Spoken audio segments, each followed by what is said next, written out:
A search of the captain's home would uncover a flight simulator which supposedly contained a suspicious route which ended in the southern Indian Ocean. What the fuck?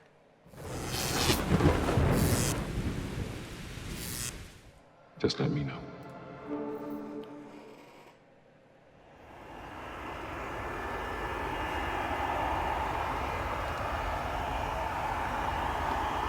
I used to do that.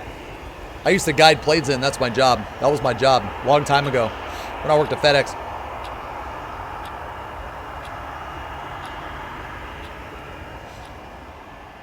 Delivery Malaysian 370. Good morning.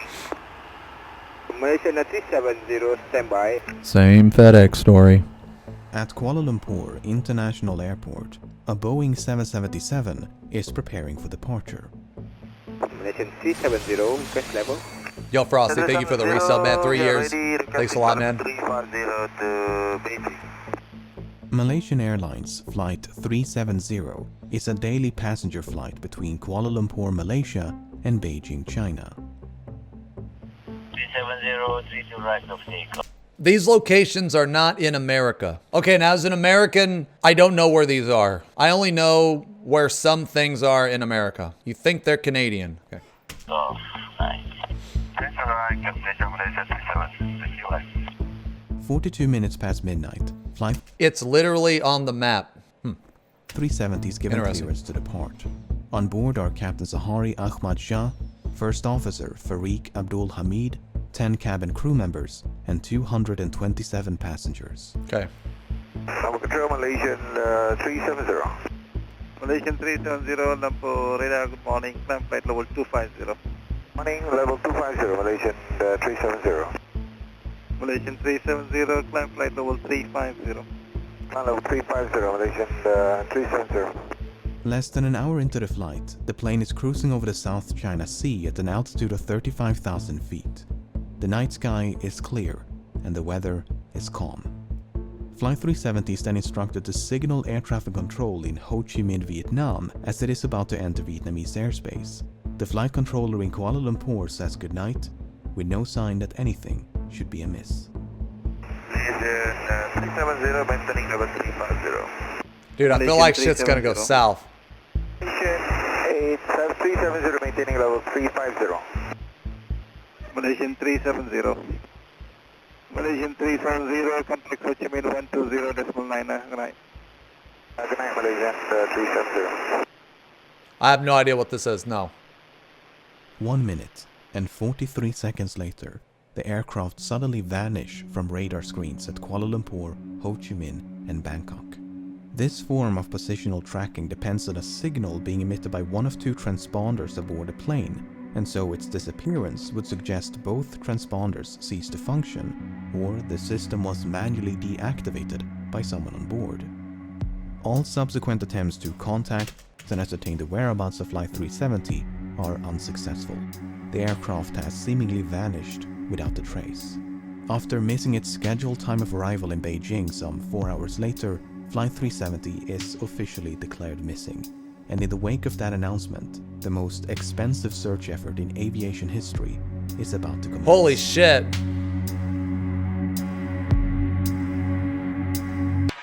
So it just disappeared. I've never seen. No, I've never heard of The search this. was initially concentrated around the location of the flight's disappearance between the South China Sea and the Gulf of Thailand. The search area was soon expanded, however, after the Malaysian military disclosed additional information. Unlike the radar system employed by air traffic control, long-range military radar does not rely on transponders but use reflectance to track the position of aerial targets. A review of the data collected by the Malaysian military revealed that moments after contact with Flight 370 was lost, the aircraft had deviated from its scheduled flight path with a subtle turn to the right, followed by a prolonged turn to the left. The aircraft had then flown back towards and across the Malaysian peninsula before turning right near the island of Penang. It maintained this northwesterly heading until it escaped the radar. Okay, wait a minute. disclosed additional information. Unlike the radar system employed by air traffic control, long-range military radar does not rely on transponders but use reflectance to track the position of aerial targets. A review of the So what is it, like Echo then? It's kind of like Echo? Yeah. data collected by the Malaysian military revealed that moments after contact with Flight 370 was lost, the aircraft had deviated from its scheduled flight path with a subtle turn to the right, followed by a prolonged So they definitely turned off the tracker. turn to the left. The aircraft had then flown back towards and across the Malaysian peninsula before turning right near the island of Penang. It maintained this northwesterly heading until it escaped the radar's coverage. Over the next few days, the Strait of Malacca, the Andaman Sea, and the Bay of Bengal was scoured by a multinational fleet of aircraft and vessels, but there was no trace of Flight 370. Meanwhile, investigators began to analyze the aircraft's satellite communication records. Like all modern airliners, Flight 370 was equipped with a satellite communications terminal, or SATCOM, to send and receive transmissions to and from the ground. Prior to departure, the SATCOM terminal had logged onto the satellite network and established a connection with a ground station in Perth, Australia. That station then maintained a detailed record of all the incoming and outgoing traffic between it and Flight 370. This is what it contained. Prior to the flight's disappearance over the South China Sea, everything appeared to be working as intended. Then, at some point during this portion of the flight, the SATCOM link was severed. For whatever reason, the terminal ceased to respond.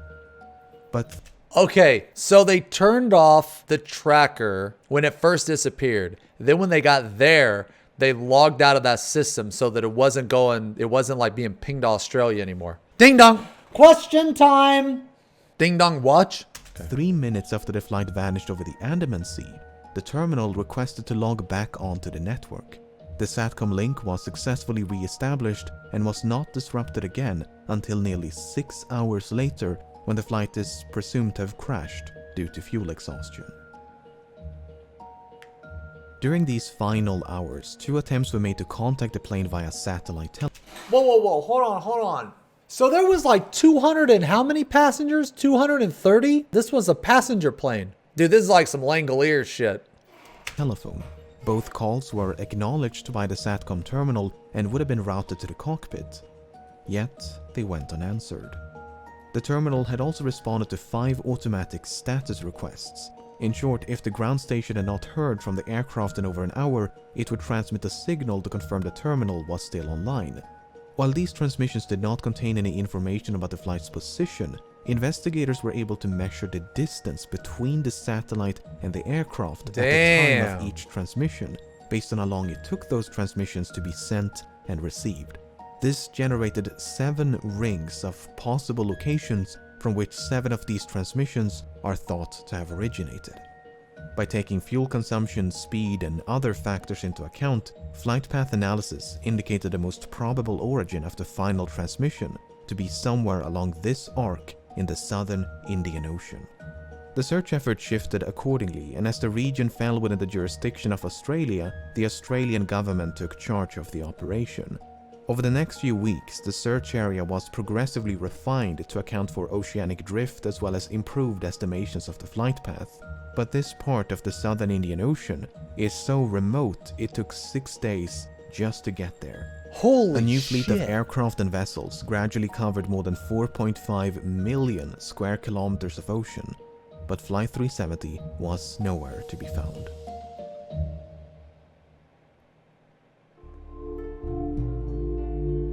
Holy fuck. If the impact with the ocean had been sufficiently forceful, it was possible the resulting That's fake. Earth is flat. When I saw the sphere, like the globe sphere, I was a bit concerned. Actually, yeah. I'm glad you brought that up. sound had been recorded by underwater listening Very devices sus. known as hydrophones. This possibility was investigated, and 4 hydroacoustic monitoring stations had recorded something.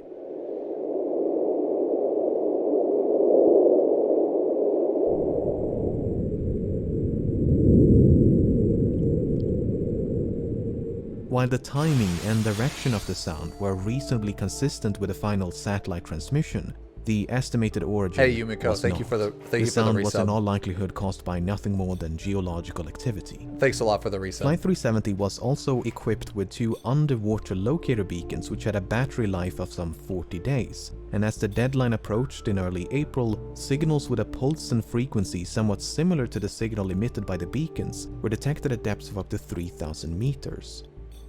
An autonomous submersible then spent weeks scanning the seafloor where the signals had been detected, but no wreckage was ever found.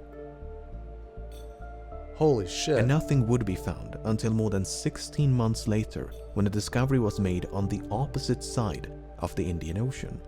On the 29th of July 2015, a group of people were cleaning up a beach in Reunion, a small island to the east of Madagascar, when they stumbled upon this 2-meter-long metallic object covered in barnacles.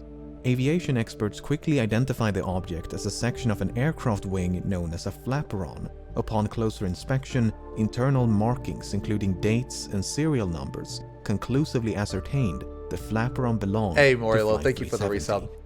Even though Welcome back, Reunion man. Island is some 4,000 kilometers west of the search area, Hundreds of and more than a millions year on had the gone search. by since the flight disappeared, the location was consistent with simulations of debris dispersal patterns.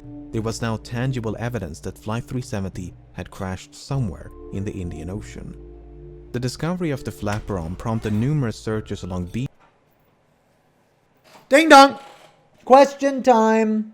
They found a piece of the plane, but they still don't know what happened originally. Like why at the very first time that it just like lost connection or the tracker was turned off. They still don't know why. Beaches and shorelines of southeastern Africa, and at least 31 additional items of interest have since been recovered and examined. Some of these items include a section of the outboard flap from the right wing, a piece of cowling from one of the 2 engines, a partial door from the nose landing gear, Okay, so it definitely fucking crashed. Definitely. a section of the vertical stabilizer, and a mangled casing from one of the embedded headrest monitors. 18 of these items were identified as either likely, highly likely, or almost certain to have originated from Flight 370, whereas only 3 could be confirmed. The remaining 11 could not be identified. There were no traces of an explosion found on any of the debris tested, nor was there any evidence of a fire except for 3 small burn marks on one of the unidentifiable items. The search for debris was further aided by Earth observation satellites. Analyses of satellite imagery from March of 2014 uncovered a number of images which appeared to feature man-made objects floating on or just below the surface in the southern Indian Ocean. However, the images were not nearly sharp enough to resolve any identifiable markings, and multiple searches. I gotta tell you, man, the music in this video it's very good. I really like atmospheric ambience. I really like that shit, man. Notwithstanding, this debris was never recovered. A satellite image taken mere hours after the final transmission also captured what appeared to be a contrail some distance away from the search area. A later analysis, however, concluded it was most likely a shadow from a somewhat linear cloud formation. Fake news, fake beard, fake video. Fake music even.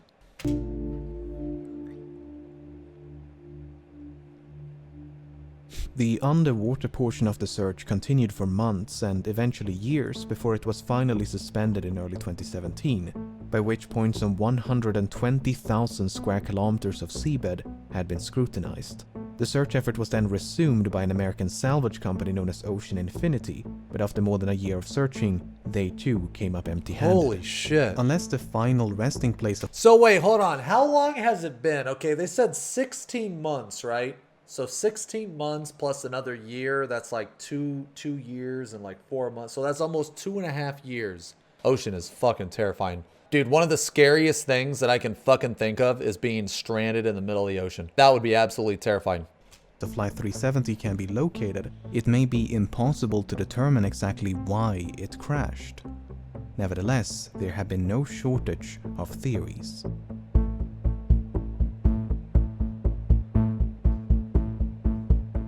On the day of the Read the book, disappearance, Unbroken. 2 of the passengers raised suspicion as they had boarded the flight with It's toxic, stolen man. You know I can't passports, which immediately prompted concerns of a hijacking. But investigators were unable to link the two men to any terrorist organizations and soon determined they had traveled under false identities because they were seeking asylum, not due to any... Okay, wait a minute. Like, Okay, wait a minute. On the day of the disappearance, 2 of the passengers raised suspicion as they had boarded the flight with stolen passports, Yeah, that's a concern. which immediately prompted concerns of a hijacking. But investigators were unable to link the two men to any terrorist organizations and soon determined they had traveled under false identities because they were seeking asylum, not due to any nefarious intent. Similar suspicions were raised on one of the passengers who were identified as a flight engineer, who might have possessed the necessary expertise to take control of a Boeing 777. Apart from the 239 persons on board, Flight 370 carried nearly 11 metric tons of cargo. Among the items listed on the flight manifest was a shipment of lithium-ion batteries, which led some to suspect a fire might have broken out mid-flight. For instance, the crash of UPS Airlines Flight 6 in September of 2010 was the result of a fire that was ignited by a pallet of lithium-ion batteries. Another potential source of ignition would be an electrical malfunction. The crash of Swiss Air Flight 111 in September of 1998 is thought to have been caused by a fire within the electrical wiring above the cockpit. The fire damaged and disabled multiple avionic systems, including the transponders and SATCOM.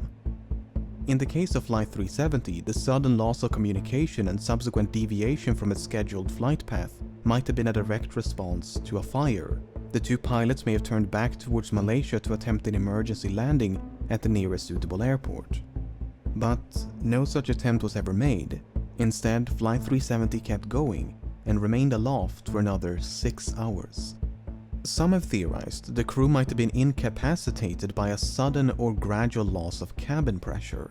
For instance, when Helios Airways Flight 522 failed to pressurize in August of 2005, the pilots quickly fell unconscious. Yet the aircraft continued to fly on autopilot for more than 2 hours until it ran out of fuel.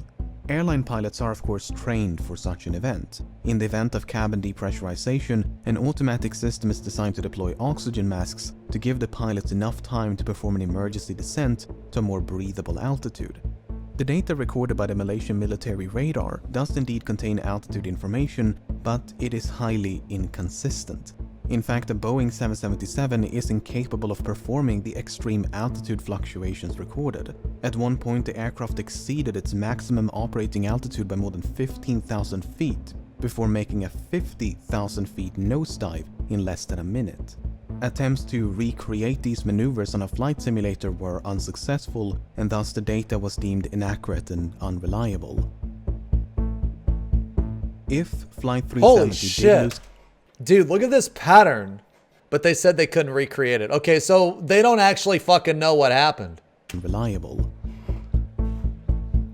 If Flight 370 did lose cabin pressure at 35,000 Oh, right. No. The sonar radar. Sorry.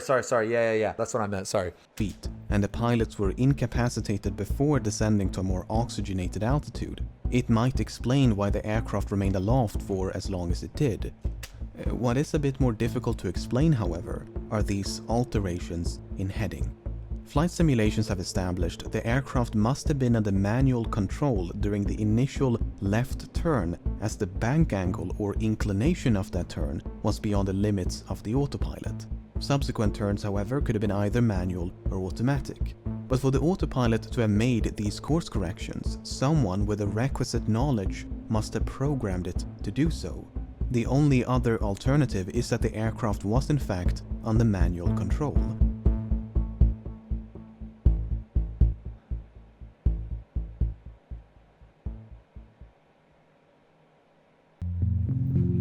That's crazy that there's not like a system that, I mean, I'm probably just talking out of my ass. It's very interesting that there's not a system that would tell people like outside the plane, right, if it was on autopilot or manual. Did they make any changes to like airplanes now after this? Oh, there are a ton of systems. That's what's fucked in this case. Oh, they all failed. Oh, they all failed. In June of 2014, several news outlets reported that a special investigation had identified the captain of Flight 370 as a prime suspect. A search of the captain's home had uncovered a flight simulator which supposedly contained a suspicious route which ended in the southern Indian Ocean. What the fuck? At the time, there was no official acknowledgement that such a route had been recovered, and a lengthy public report issued by the Malaysian government in 2015 made no mention of such a discovery.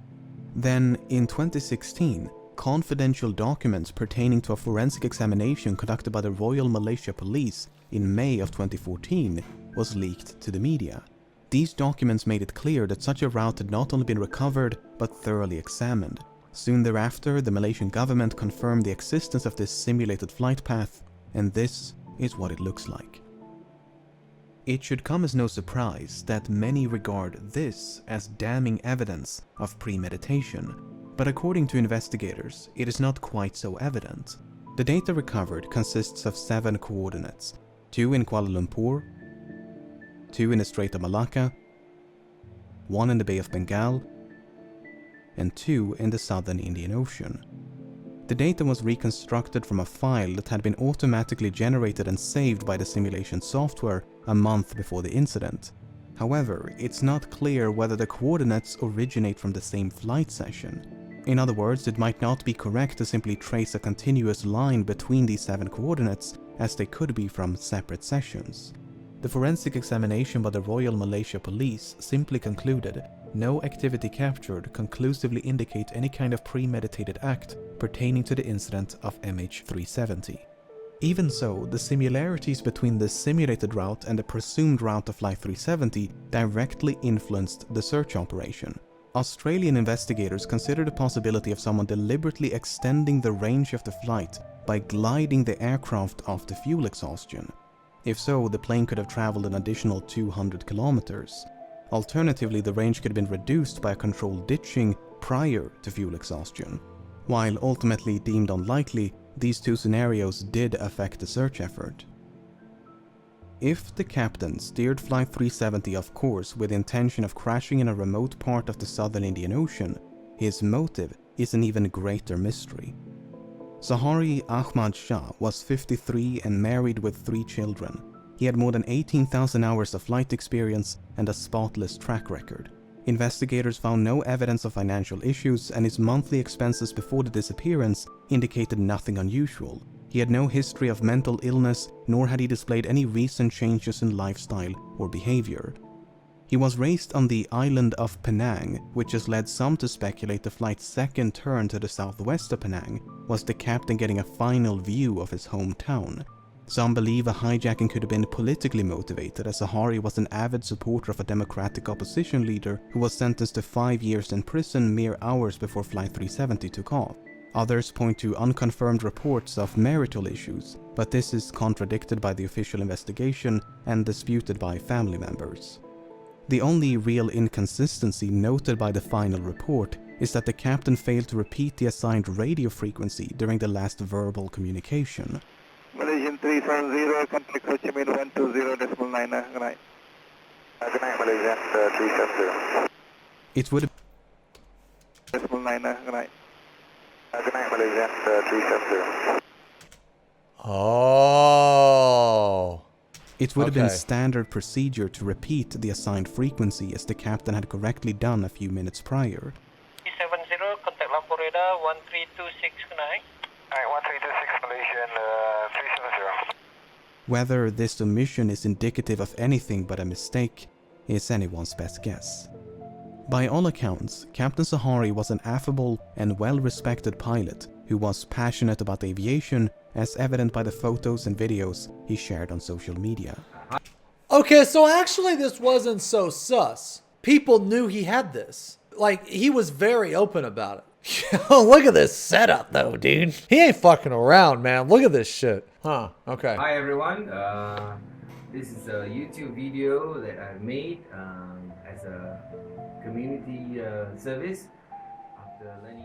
The co-pilot was found to be even less conspicuous. Farik Abdul Hamid was only 27, and due to marry a fellow pilot, he had nearly 3,000 hours of flight experience, although only 39 hours in this type of aircraft. Much like Zahari, Farik had no financial, mental or interpersonal issues of note, nor was there any evidence of conflict between the two of them. Some questioned the plausibility of a... So then the captain's not so sus anymore. because he had that set up, but everybody knew it. A pilot instigated hijacking due to the apparent lack of interference by the other pilot. Well, when Ethiopian then again, he could just be stupid. He could have just like programmed the thing a different way, but then just kind of forgot, oh, hey, I kind of just display this on YouTube every day. Airlines Flight 702 was hijacked by the co-pilot in February of 2014. He did so by merely waiting for the captain to take a bathroom break before locking the cockpit door behind him. The co-pilot was then free to divert the Italy-bound flight to Switzerland to seek asylum. The only noteworthy piece of evidence in regards to the co-pilot of Flight 370 is his phone. You see, when the confidential documents were leaked, they also Wait, what? was hijacked by the co-pilot in February of 2014. He did so by merely waiting for the captain to take a bathroom break before locking the cockpit door behind him. The co-pilot was then free to divert the Italy-bound flight to Switzerland to seek asylum. Holy the only shit! noteworthy piece of evidence in regards to the co-pilot of Flight 370 is his phone. You see, when the confidential documents were leaked, they also confirmed another long-circulated rumor, namely that a cell phone tower had briefly established a connection with an iPhone 5S belonging to the co-pilot as Flight 370 approached the island of Penang. According to investigators, it was not a phone call as has been widely reported by the media, but merely an automatic location signal. Why this information was omitted from public reports, we may never know. So what is one to make of all of this? On the one hand, the simulated flight path seems suspicious. On the other, it is difficult to cast any substantial doubt on either of the two pilots' character. It is equally difficult to deny a hijacking is consistent with the available evidence. Then again, we're missing some quite major and literal pieces of evidence. The final report issued by the Malaysian government in 2018 could not attribute the loss of communication nor diversion of Flight 370 to a malfunction. Instead, it is believed that someone manually manipulated the aircraft and its systems. For instance, investigators believe SATCOM was manually disabled. There are quite many complicated scenarios that could have caused the 1825 log-on. The most likely reason is a lengthy power interrupt to the SATCOM.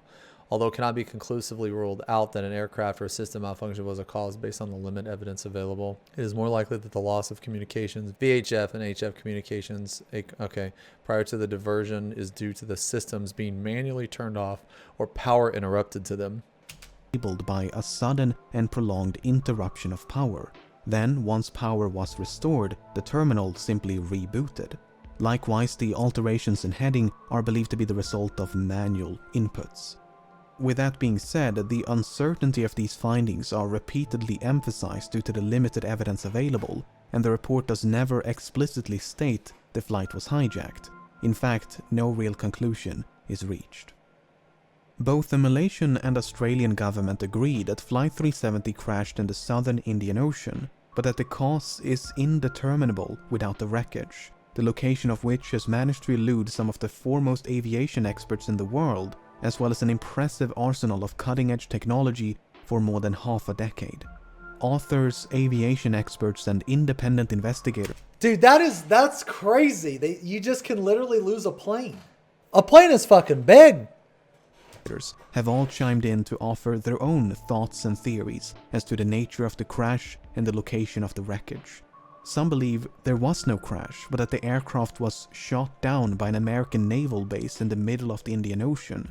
The satellite transmissions were then supposedly forged as part of a massive cover-up. Others believe the aircraft turned right toward... Yo! Fake news, brother. That's fake news. ...towards India and traveled as far north as Kazakhstan, completely undetected. Debris was then supposedly planted along shorelines of southeastern Africa as part of a massive cover-up. Another theory suggests the aircraft was remotely hijacked and controlled by someone on the ground. While Boeing and other companies have experimented with technology that would allow for an aircraft to be remotely controlled, no commercial airliner is known to be outfitted with such a system. On the less conspiratorial side, the assumption that Flight 370 flew in a straight line and at a constant speed after turning left towards the southern Indian Ocean might simply be incorrect. In early 2018, a French team of independent investigators proposed an alternate flight path, whereby an attempted landing on Christmas Island led to a crash site much further north than the region identified by the official investigation. While a surface search of this area was conducted about a week after the disappearance, the underwater phase never reached this far north.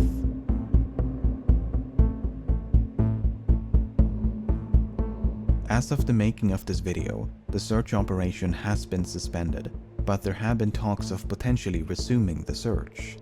For now, it seems, the vanishing of Flight 370 will remain a mystery. Damn!